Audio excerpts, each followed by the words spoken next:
Caution: this game contains scenes of violence and gore, as well as depictions of criminal acts. These acts are strictly punished by law. Please do not attempt to imitate them. This game also contains themes of sexual violence and self harm. This game is a work of fiction. Any relationship to real persons, groups, places, or crimes is coincidental. There was an artist I liked called Matasema. They were super famous, and his circle had huge lines at every event they attended. His new Bloodtune Dojin come out in the summer. That's what you meant by circle. That's what he meant by circle, okay. And sold out in an instant. I wanted to go, but these events were always way too crowded for me. I'd reluctantly given up. I thought I could just buy it from Manga Dadake, but I'd been naive. They'd sold some copies there, but they were gone in minutes. Things were going for tens of thousands yen above retail online too. Fucking net resellers. I'd hope they'd all die. I thought I'd have to give up entirely. But on App Chain yesterday, happened to see a post saying that Manga Darake had gotten a new shipment in. That's why I'd come here right after school. God, grant me a miracle.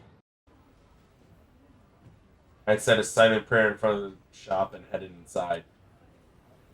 I'd searched the Dojinshi corner as thoroughly as I could. I went back and forth again and again, searching and searching. But nothing ever happens. Was it sold out already? I glanced quickly at the register. The cashier was a girl. She wasn't very cute, but she looked friendly. Asking a cashier if they had something in stock was an extremely high-level technique, and I'd never used one in my life. The reason was simple: I didn't have the courage. Especially since the new doujin was called Sedatan's Extreme Cost. Not a chance. I don't want to even fucking come into the realm of understanding what that's supposed to mean. If I asked the female cashier that, I'd look like a pervert. Yeah, not happening. Well, let me go look this shit up. Well, I looked up costs. There's nothing. Thank you, son. I look like a pervert. Yeah, not happening. You are a pervert, nigga. In the end, I gave up and left. Maybe I should just go home. Or maybe I should head to At Cafe. As I walked along, uncertain of what to do, I caught a glimpse of a certain sword I'd recognized in the corner of my eye. Its distinctive shape, like it was split in two at the edges, was the same that Senna had been holding. I could see its tip above the crowds of people walking down Center Street. It was coming toward me, so I quickly ran into a nearby arcade. I hid in the shadows and watched as Senna walked by. She was heading to the station at a fast pace, the same scary look on her face that she always had. It didn't seem like she'd noticed me. Then after experiencing for myself how embarrassing it was to carry a D-sword down the street, it was hard not to be impressed by her. Wasn't she embarrassed at all while carrying...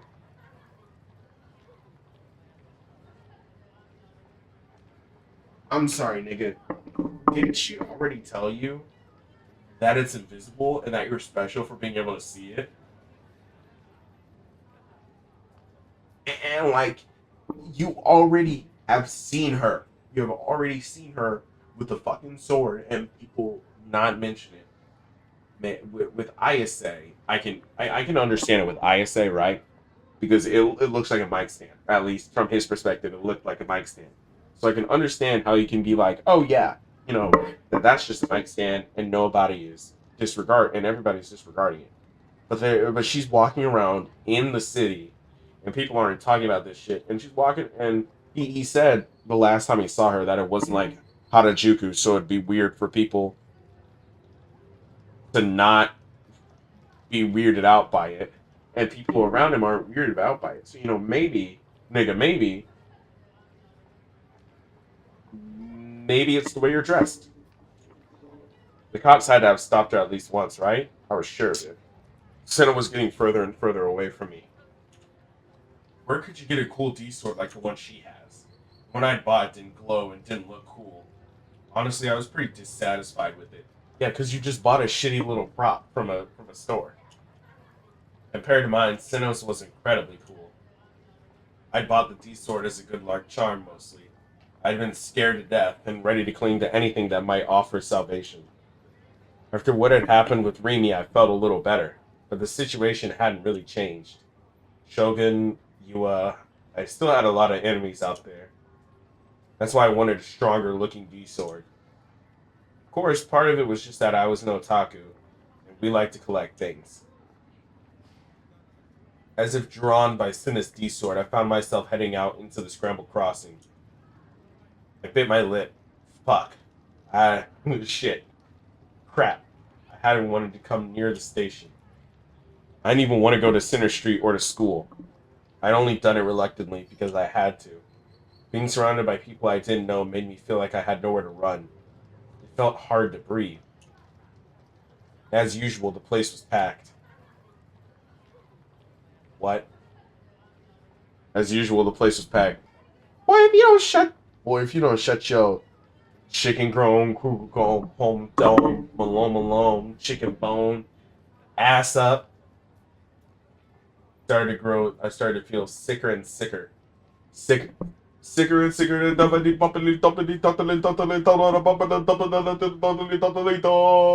That's off the new Travis Scott album, if you couldn't tell. For a while, I just stared at the ground, trying not to throw up. Grow up. No, it's not covered in dirt. Grow up. When I looked again, the D-sword was gone. I thought I'd seen her walking over to the Hachiko statue.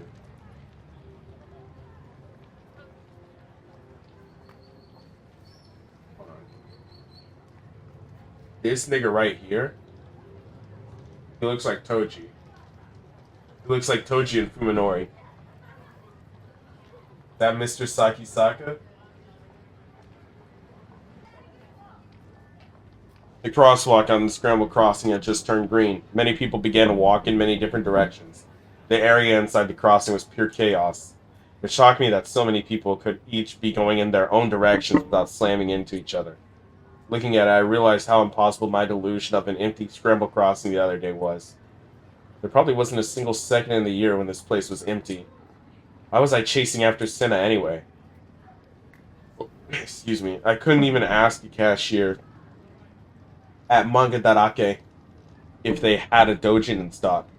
How was I supposed to be able to talk to that scary Senna girl? She might even be an enemy. If I walked up to her without any defenses up, there's no telling what she would do to me. I was being crazy. I would just go home.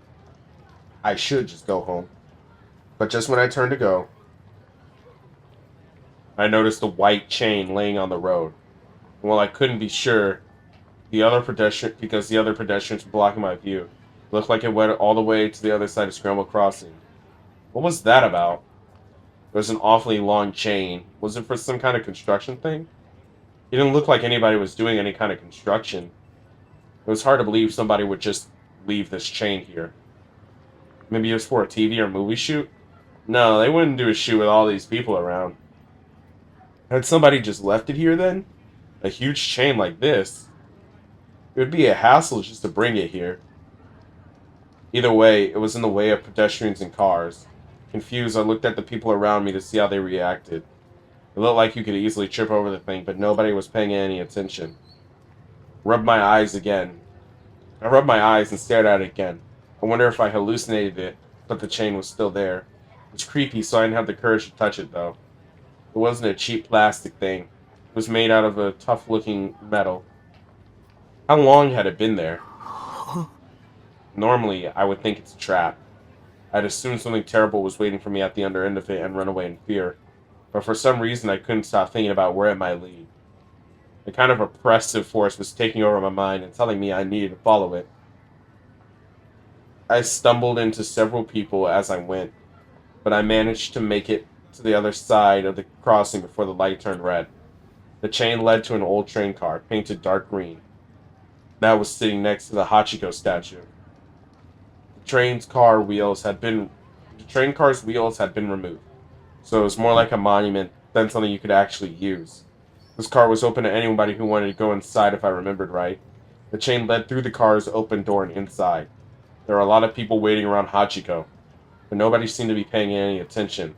They didn't even seem to notice it was there. It didn't seem like there was anybody inside the train car either. I gulped and looked inside. It was only then that I realized it was a trap. I didn't understand why it had taken me this long to notice. The train car had seemed empty. There was actually a single person inside.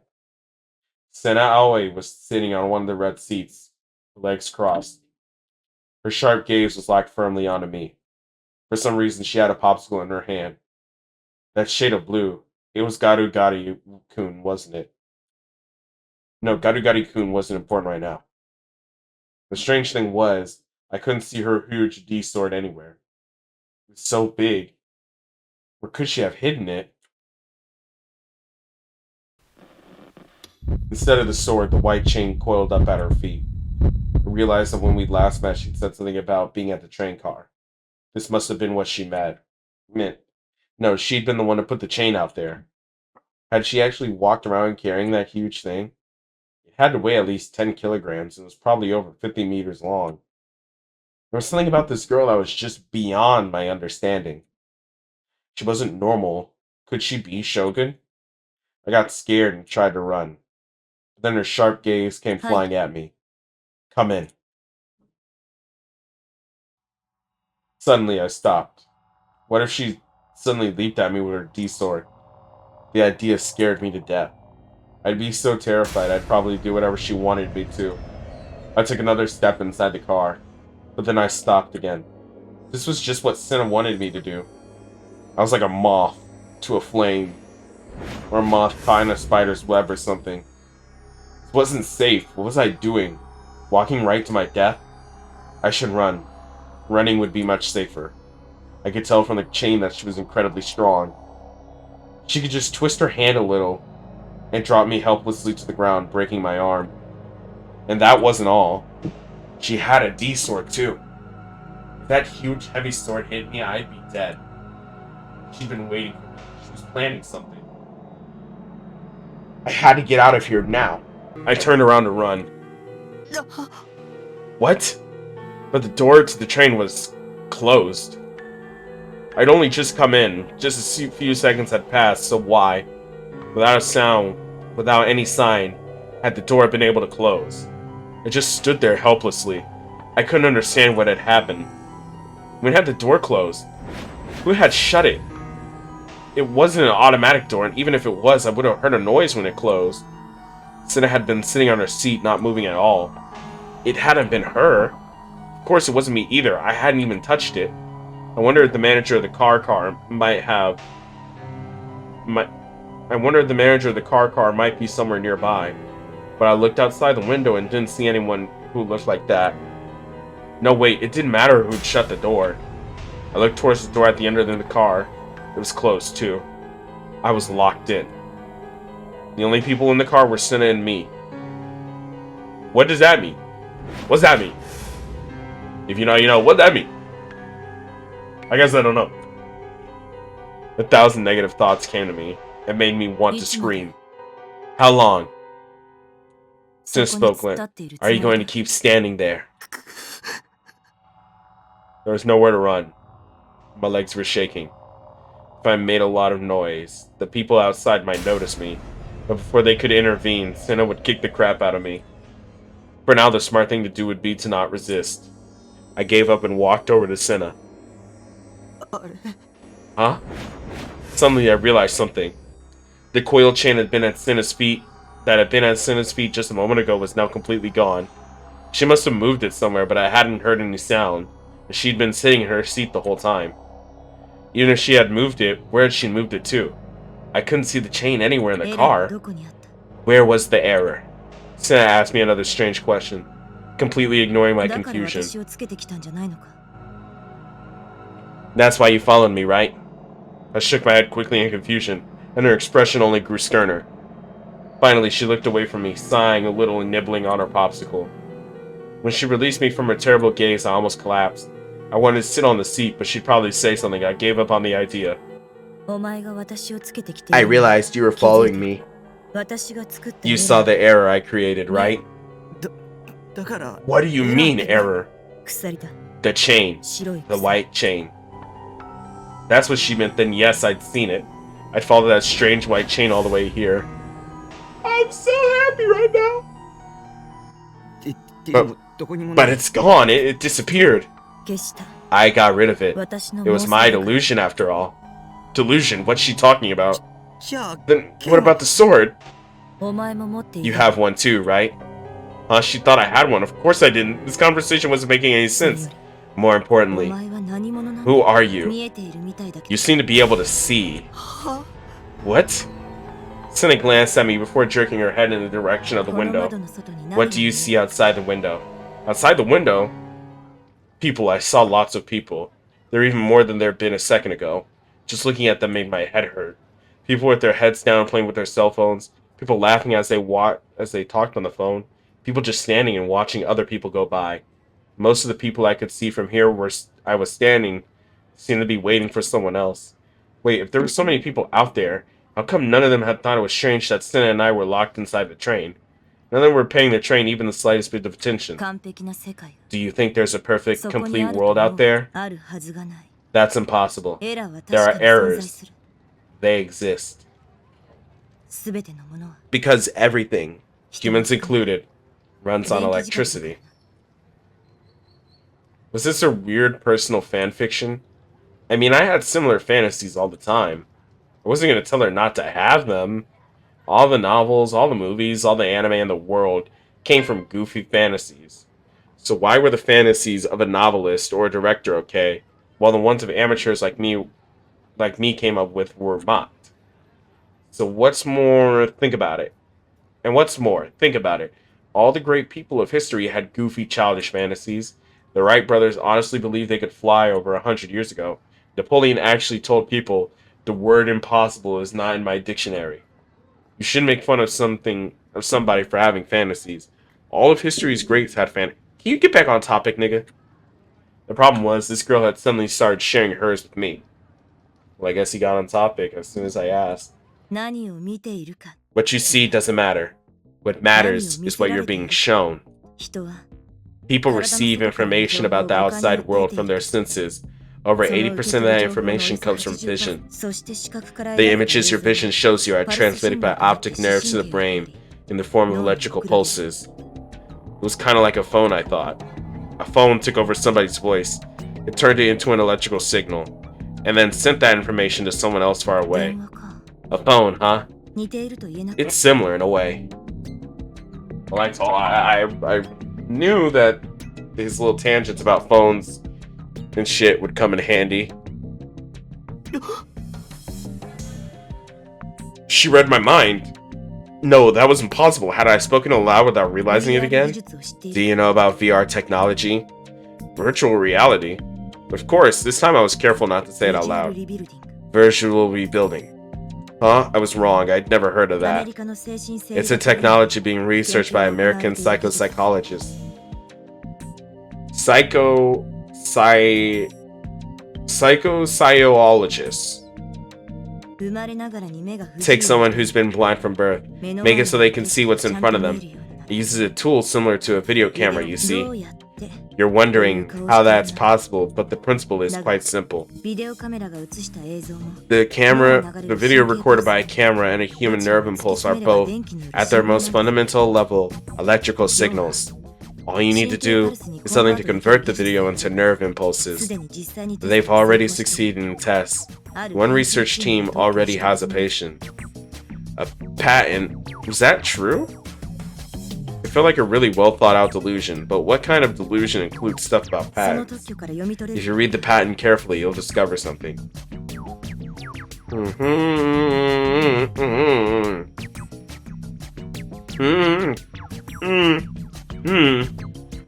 If it were possible to convert a certain deliberately chosen information pattern into nerve impulses, you'd be able to control all 5 of a person's senses.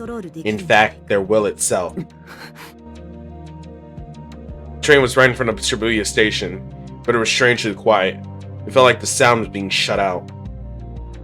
Of course, it was just my imagination, but I remember the empty Shibuya I'd seen days ago, and I couldn't take my eyes off the crowd outside. Like I said before, people run on electricity. Electricity travels not just through the brain, but all the nerves in the body. In other words, you can control their movements as well. Theoretically, that is. This girl. I was in shock. She was more delusional than even Yua or me. Nigga!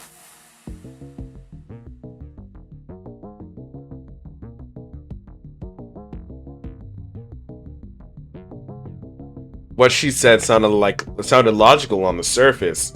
Kind of. But it was clearly just a fantasy.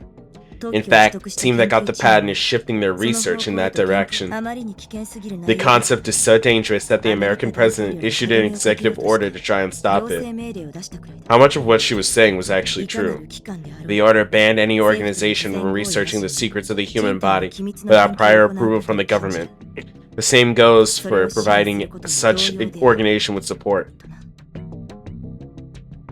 Sina looked down. She tightly clenched her fists as they rested in her lap. But the world is full of scum. The kind of scum who will ignore ethics of any kind and think nothing of sacrificing others for their own gain. Makes me want to throw up.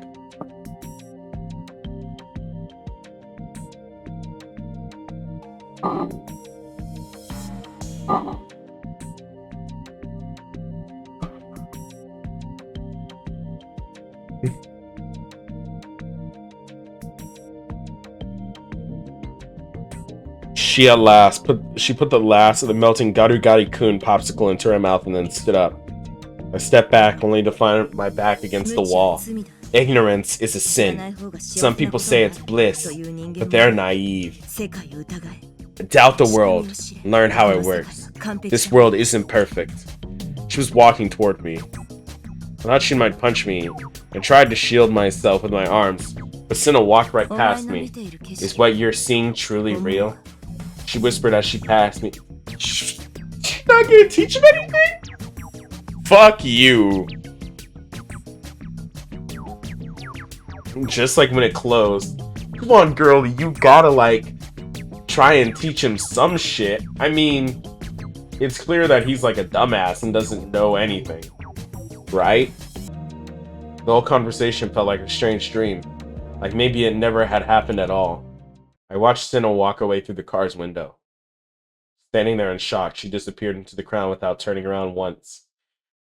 In the end, I never did figure out what she was trying to say. The one thing I could tell was that she really hated the world. A completely typical teenager, I guess. From my perspective, having to listen to all that crazy stuff was just a nuisance. The way she spoke about it made it seem like she was a teacher giving a lecture. In a game, the way she talked might have been kind of moe, but in the real world, it just made her seem like a DQN. But I was glad she didn't attack me. For some reason, she had this air about her, like she might slap someone at any time for any reason.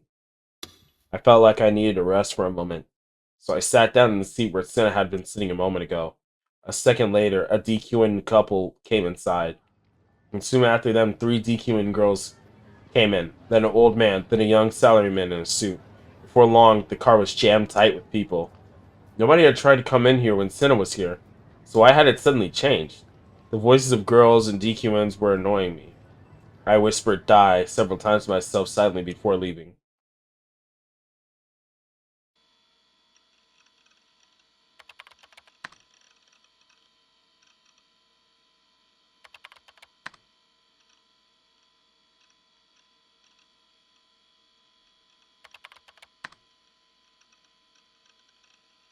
Okay, so Grim is a bum, just like him.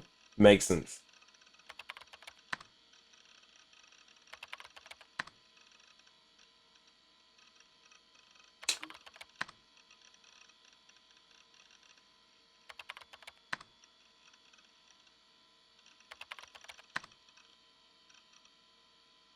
Even after I made it home, I couldn't get Senna's words out of my mind. Of course, I didn't think it was real, but that part about the patents and the executive order, I could find if I decided to look it up. I went to Grim for help, and we started searching the internet. Grimm knew somebody who lived in the US, so he got their help too. Not that I expected to find anything. These days, nobody would believe anything without a source.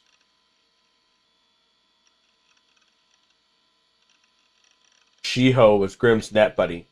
They lived in English. They lived in the US and spoke fluent English, supposedly.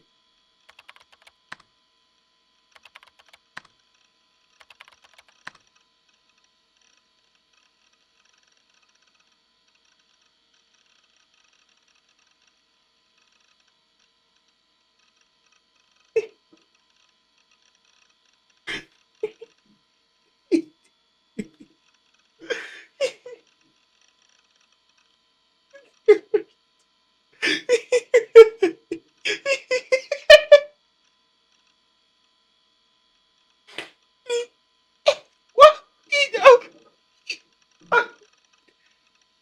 He didn't even get.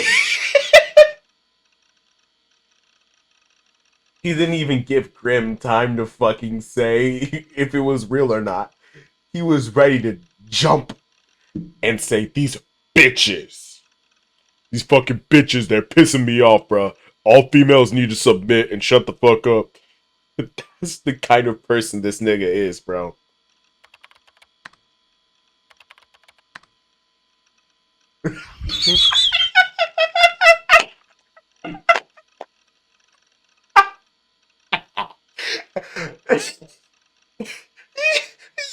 Exactly. You sound stupid as fuck. You sound stupid as shit. Ready? That crazy bitch. She probably thought she could fool me because I didn't speak English. Don't underestimate the internet. I am Birdly Nishijo. They found it. There's been a second plane. Eh? They found it. On what? They're translating it for us. I'll up it for you. Is it real? Grimm had lied to me about all kinds of stuff. Usually when he did about something like this, he'd make me look at some disgusting mental browser crash link. What?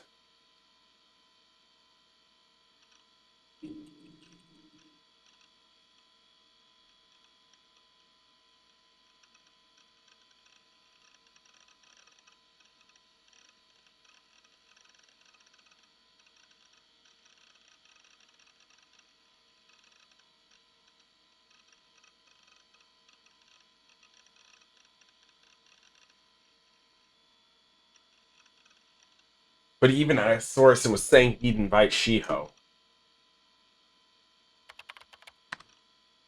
This is a troll. I'm banning you from the guild. Okay, this time you can trust me. He seemed really confident. Maybe this time I could trust him. Damn it, why am I so... What's on the ceiling? My heart pounded at... Hey, talk to me. It says gullible on the ceiling. Huh? Eh? Eh? Hey, talk to me. It says gullible on the ceiling. Eh? And then... Never mind, I'm not saying that. There's a paper written in English with a strange diagram at the bottom. There was something written that looked like a human face. It said United States patent, so it was true. In other words, this was an American patent. Do you know about VR technology? They've already succeeded in tests. One research team already has a patent. It was real. Yeah, no shit, nigga. Of course it was real. You saw the white chain. You saw the white chain. Come on, dog. Be fucking real. I opened one of 2 text files that were attached with it. It was a Japanese translation of an... Wait. Okay. So, a little bit of what I was saying was kind of true, right? Like, Senna, it was her delusion for the chain. She used her delusions to make the chain, right? So then Rimi has been using her delusions to make a friendship with Takumi that she didn't have there because she actually didn't exist, or like wasn't in the school. But then she's like been implanting into Takumi and Misumi. Well, she's been implanting into Misumi that she's been there the whole time. And while she couldn't fully implant herself into Takumi because he can see in quotes, she was able to implant her name, maybe? Or something about her. So now he knows her as a demon girl, but he still has conflicting feelings because he has a little bit of that implanted love and familiarity for her. Whatever. The Victor Krondia University Psychophysiology Lab is currently working on a revolutionary technology known as visual rebuilding. This technology is intended for the field of therapeutics, and is eagerly being followed by blind people all over the world. This revolutionary invention would allow the blind to see with the aid of a visual device such as a camera. To explain in basic terms how it works, the electronic signals created by the video camera are transformed into nerve impulses, the one form of electrical signal that the brain can read. These signals are transmitted to the optic nerves and through them the brain. Tests have been successful and a patent was issued. The patent? It's real. What Sin had been saying wasn't just some silly fantasy then. I gulped and clicked on the other file. Official order issued by the White House, 3/27/1997, strengthening protections of research into the secrets of the human body. No organization may do any other research in the secrets of the human body without informed consent or support any other organization that conducts such research. This order will go into effect on 3/27/1998 or earlier if appropriate legislation passes. William J. Clinton.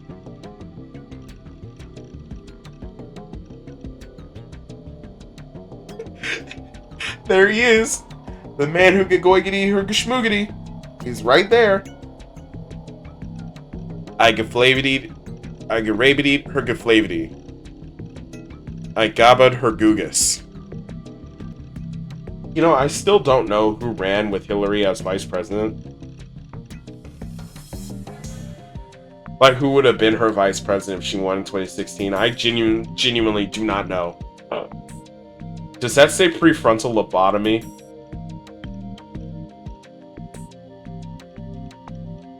An executive order from the President of the United States.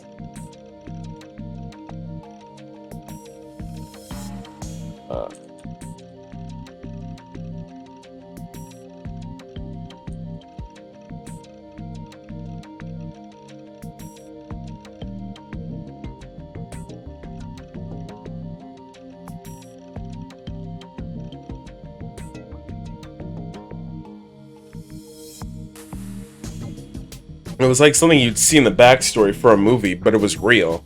I clicked on the link too, just to be sure. I could read English, but even if I couldn't speak it, I was a lot smarter than the DQNs that went to school every day after all.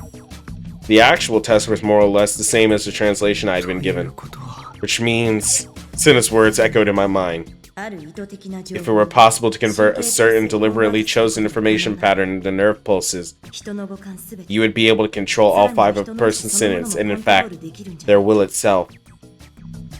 This whole thing was getting kind of complicated, but knowing what Cinna was said and that there was a source online to back it up made my skin crawl. So have the people in the Nugent murders been controlled? Was Remy being controlled by the same force that was making Nanami walk into the road? I felt like there was some kind of terrible secret involved in all of this. And what worried me more than anything was the fact that Cinna had chosen to tell me this. Did it have something to do with— Yes!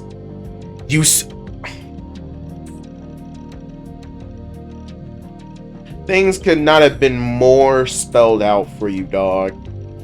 You saw the chain. You see her sword. She says normal people can't see the sword, and now you're special for fucking being able to see the sword. She says you're special for being able to see the chain. She tells you that her delusion was that her chain was a delusion, and that's how she made it, by using her fucking mind.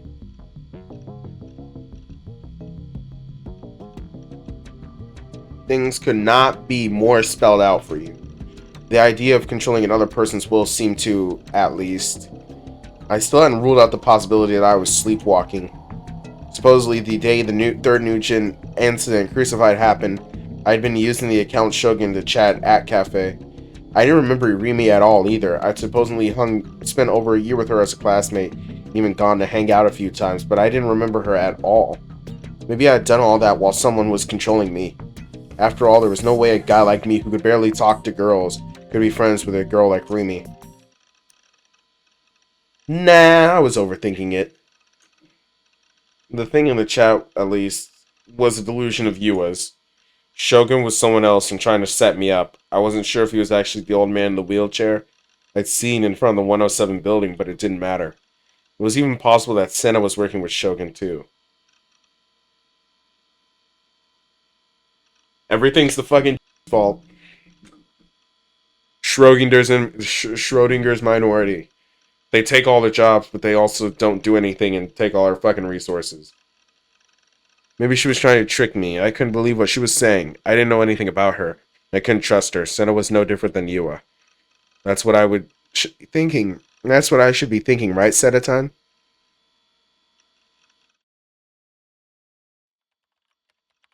Goat. My fine shit, Goat is here. The only sound in the room was that of fingers on keys. Is that her mom? That's gotta be like her mom or her sister. It'd be really funny if that was just a picture of herself on her desk. I say, knowing that I had a picture of myself as a little kid on my desk. But it was with me with my dad, so it's kind of different than just a picture of me. So that's gotta be like her mom or some shit. Whatever. Her gaze was locked on the monitor. She was typing without looking at the keyboard, with barely any spelling errors. She was writing an email. A long one, too. She'd spent 30 minutes thinking about what to write, then going back and changing it. Suddenly her fingers stopped. She let out a sad sigh and pressed hard on the backspace key. The cursor on the screen began to quote. Okay, whatever, nigga. When it was all gone, Yua brought her ghetto froggy plush over from her bed and gave it a tight squeeze. Also, I'm sorry. I was. I am breaking away from this again. But Yua seems like such like a high standard honors, normal, not like stuck up, but definitely she seems like she's a very proper, clean, respectable, kind of the kind of person you expect somebody at the top of their class to be. And her whole room is clean and everything, and she has the plushies on her bed, but you can't see them. Her whole room is super clean, and then there's a calendar, her pink desk, and Evanescence.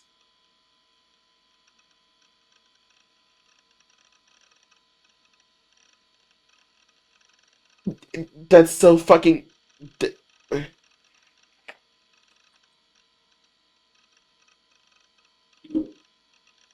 And then fucking Bring Me to Life. Just the cover to Fallen. Is that the name of the album? Yeah. It's just there on her damn wall. Like, okay, well, they use the same picture for a couple other, or at least the same type of picture of the lead singer. But my point being is that, like, it's so weird, right? I feel like it makes her feel more real. She has that one thing that you wouldn't expect about her. Because, like, Yua presents herself as this kind of character the whole time she's hanging out with Nishijo. And then just boom, Evanescence is on her wall.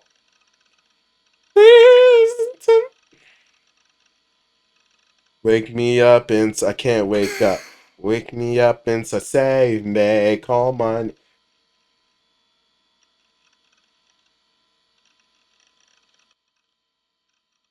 She pressed her head down into the stuffed animal and sighed a little. Give me courage, she whispered. Give me courage, she whispered to no one in particular, and then pursed her lips.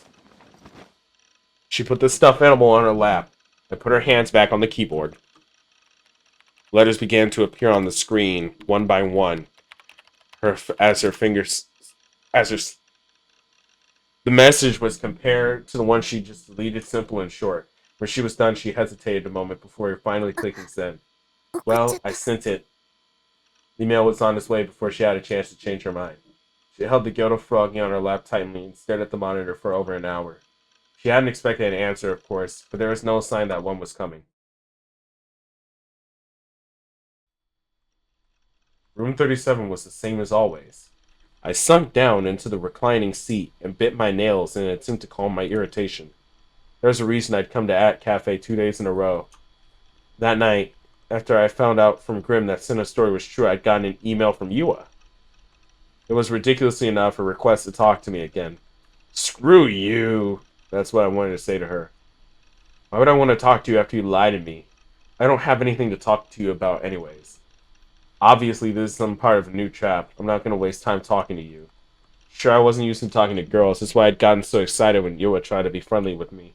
But behind my back, she thought I was an idiot. And then there was that weird delusion of hers. Sure, I had delusions myself, but I didn't bother other people with them. But her? Oh, you can't say that. You can't say that about Senna either, but it was funnier because you were just being full of yourself. Come on, dog. Practically called me the new gen killer. I'd never forgive her. I decided to ignore it, but there was just one problem. The mail said she'd come to visit the base. She knew where it was, so if she wanted to, she could. That's why I'd come here, even though it wasn't a school day. I wanted to take the D sword with me for protection, but unlike Senna, I'd lack the courage. People can't see it! It started to fucking piss me off. I mean, it's been said to his face. People can't fucking see it. And I'm not going. Whatever. Spending almost half a day in the net cafe was kind of exhausting, though. The reclining seat was comfy, and there was a shower in the place, but it wasn't as relaxing as the base. The biggest problem of all was that Sedaton wasn't here. After 2 days holed up in Hat Cafe, I'd come to realize how much she meant to me. I wanted to go home now, but I decided to stay here until midnight at least. By then, trains would stop running, and even Yua wouldn't be able to stay out that late. It would be another 4 hours until midnight. Nigga, you know she's gonna look here for you, right? If I play some ESO, time would fly by. Looked over at the monitor. My second character, Lisa Lotte, was standing there, doing nothing. お前の見ている景色は What you're seeing, 本物か truly real? I remember what Senna said. Over half of what she told me was true. She told you. She told you that that was a possibility. And that's why Bill Clinton didn't want this shit to be fucking looked into. And so you took that and you said, damn, this must be fake as shit. I can't find any proof of this being real. Also, my teeth look way wider than they are on camera. I'm getting distracted by so much bullshit. Say I love cops without using your tongue. I love cocks. I fucking love fapping the femboys. Who said that? Mixing in a little lie with the truth was something that blackmailers do. I knew that at least in my head, but after all the strange things that had happened to me over the past weeks, I still couldn't help but feel scared. I stared at Lisa Lotte on the リー screen. ゼロって Lisa Lotte, お前の is 見 what てい you're る景 seeing 色は real? 本物か I whispered so that nobody around me could hear. Thought about something similar a bunch of times. Baselad, Lisa Lotte's world. The world I was looking at right now was real to her, but me, it was fake. Which meant that the person controlling me was seeing my world, and it was fake too. But just as Lisa Lotte couldn't see her controller because she was in a higher dimension, I couldn't see the person controlling me either. Did Lisa Lotte ever think about things like this? She couldn't even move unless I told her to. So what about me? Could I even get out of this reclining seat if the person controlling me didn't want me to? I tried to stand up just to see if I could. I succeeded easily. Then I tried sitting down. I did it without difficulty. Was what I just did down on my own free will? Or was the person controlling me telling me what to do? I didn't have one way to toe. Eh? Huh. I heard the sound of the door to my booth opening. And then I sensed somebody come inside. I turned around and it was fine shit right in front of me because why did he seriously not think this would fucking happen? He's so stupid. Also, she's imposing as shit. I know he was scared as hell. He didn't at least think to maybe use a different fucking stall? Or is this like is this, or is it, no, that's not how computers work. Because MMOs would never launch if that was how that worked, because then you could easily just fuck them over and edit your own game file. And they'd have to bet on you being unable to do that. So his data is stored on the server. So why? She's pissed too. She's fucking angry. But Yua put her hand over my mouth. Her hand was warm. The center of her sweat hit my mouth. Be quiet. Don't make any noise. Promise me you won't. You'll promise, right? You won't tell me you're not going to promise, right? Promise me. You'll promise, right? You will. Please. The booth was tiny. You blocked the only exit. Fire soundtrack. That's actually what I was hitting. The next thing I knew, she'd pinned my shoulders with incredible strength. I couldn't get up from the seat. Her cold gaze pierced me from point-blank range. I looked away, unable to bear her gaze, and saw 3 ghetto froggies on her shoulder bag. Okay? Don't make a noise. If I disobeyed, she'd kill me. At least that's how it felt to me. I just nodded instead of trying to resist. Alright, time for some SMM play, huh? Because that's definitely what's gonna happen. I just had to tell you. I love you. Understand? I'm totally in love with you. Understand? Be mine. Please. I'd always thought that a confession of love would be more romantic, more passionate, more joyful. But this wasn't anything like that. It was terrifying. What was supposed to be a confession of love felt more like being on the receiving end of a death sentence. I had no choice but to say no in a way that couldn't possibly be misinterpreted. She was just a stalker, otherwise things might get totally out of control. I knocked away her hand violently. I refuse! I'll call the police! Huh? Yua's expression froze, like she was shocked. Her head drooped low and she began to look timid and weak. I had no idea you hated me so much. I'm sorry. I'll leave you alone. Farewell, Nishijo Takumi. She let go and turned away from me, shoulders slumped, and walked out of the booth on unsteady feet. I told her off. I told her off. Seeing her cry actually made me feel... Fuck you. The idea of being free from that stalker made me so happy. I cheered a little right in the booth. But that shouldn't happen. I came back to my sentence.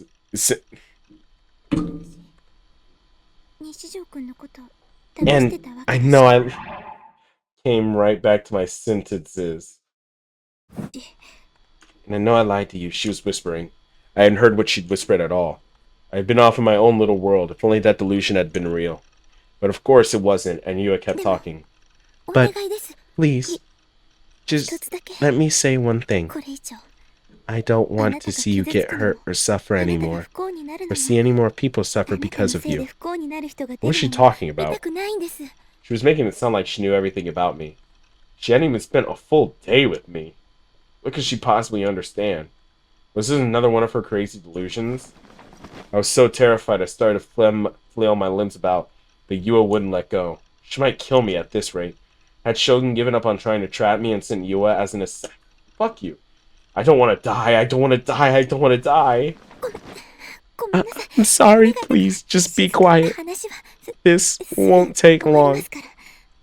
Her voice was shaking, but her hands were so strong and holding me so tightly I couldn't even move. I couldn't believe her tiny hands could... Robin. 石城くん Nishijo.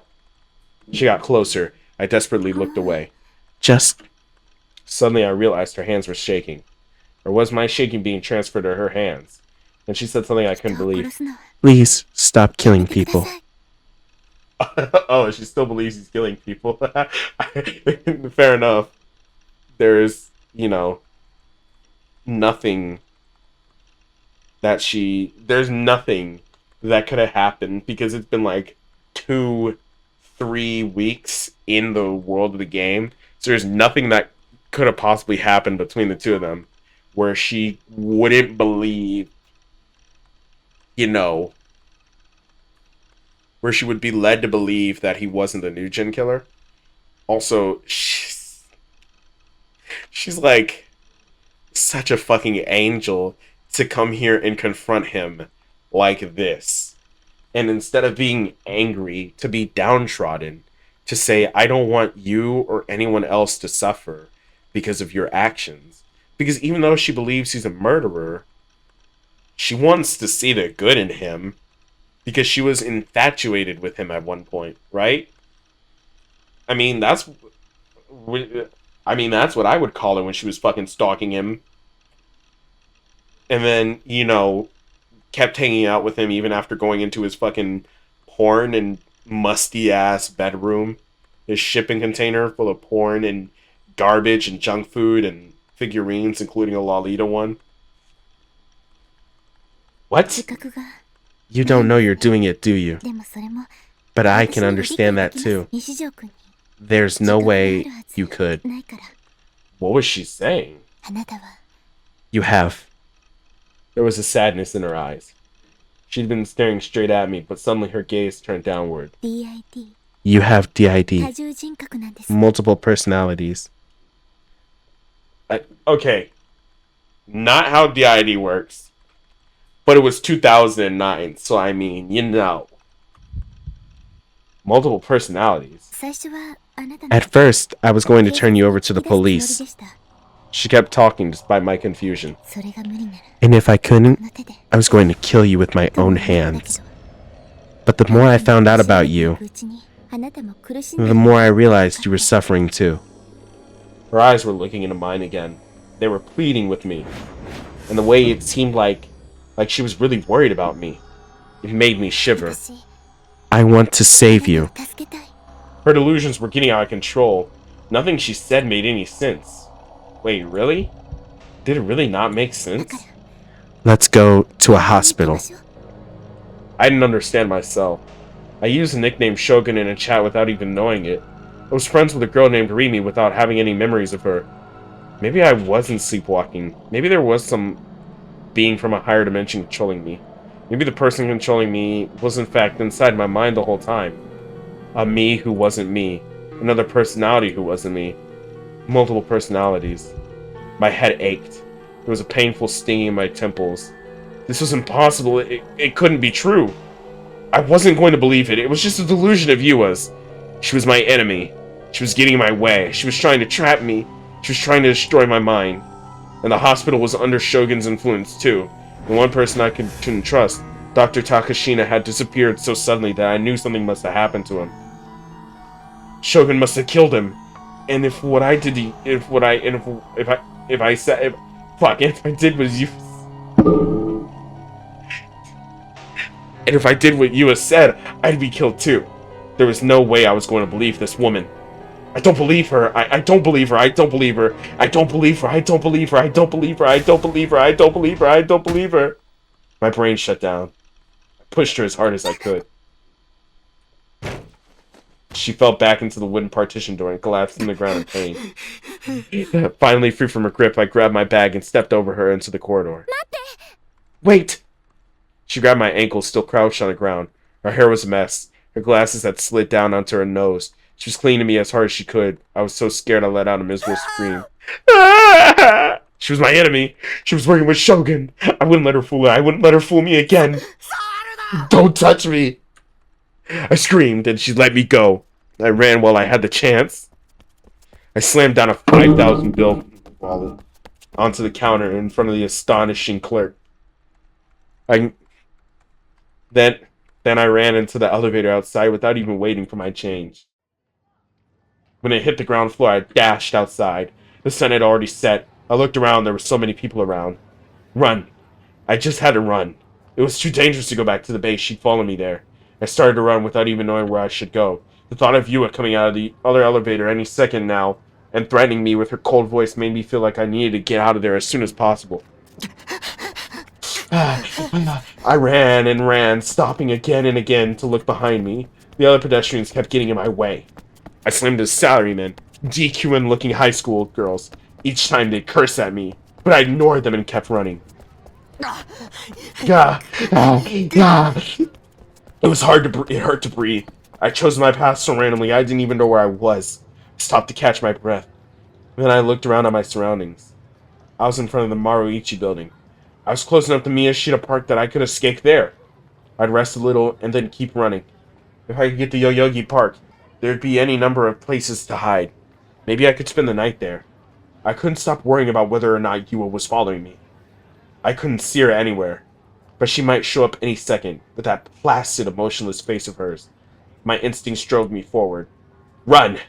Run!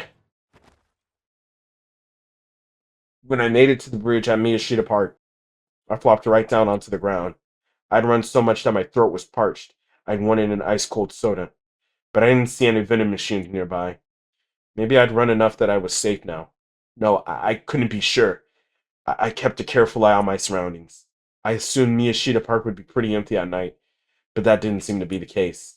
I saw a salaryman walking quickly through the park, taking a shortcut on his way home, and an older man sitting on a bench and playing with his cell phone. A group of homeless men were sitting together, and a man in blue was talking to them. A policeman. The police. I gulped. Those two policemen had talked to me before, didn't they? I hadn't heard anything from them. They said they'd send someone to watch the area around the base, but nothing had come of it. Misumi had said they'd come to school, though. What were their names again? Banitsua. I told them exactly what I'd seen during the crucified incident, but looking back, their expressions had made it clear they were pretty suspicious. Suddenly, the police officer standing by the homeless man looked over at me, or at least it felt like he did. No way. Terrible thoughts came to me. I stood up and looked around once more. The man on the bench with the phone was glancing at me, or so it seemed. Just now, a tough-looking man had come into the park and leaned up against a fragile-looking pipe fence and then spread out a paper to read. You're in a dark place with almost no streetlights. The salaryman who'd been walking so quickly through the park was now on the edge of the bridge, staring down at the street below. The officer who'd been talking to the homeless people was now looking at me and speaking into his radio. The cold sweat began to drip down my back. Maybe they were all detectives. Maybe they were tailing me. If so, I was completely surrounded. He's more of a paranoid schizophrenic than a fucking... And even then, yeah, he's more of a paranoid schizophrenic than having DID.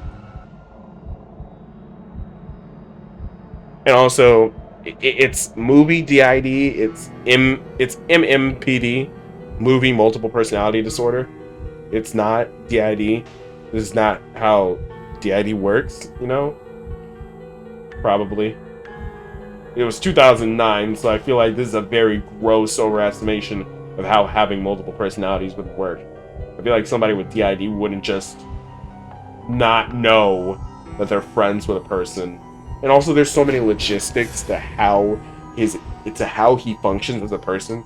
Because like he would have to be fucking deathly tired, right? He would have to be horribly deathly tired. And also he would have to be like a partially entirely different person, or at least have parts of his personality that were bigly different. And then like Rimi just didn't exist until she showed up. There was no reason for her to not talk to Takumi until recently, so it feels as if she just whatever.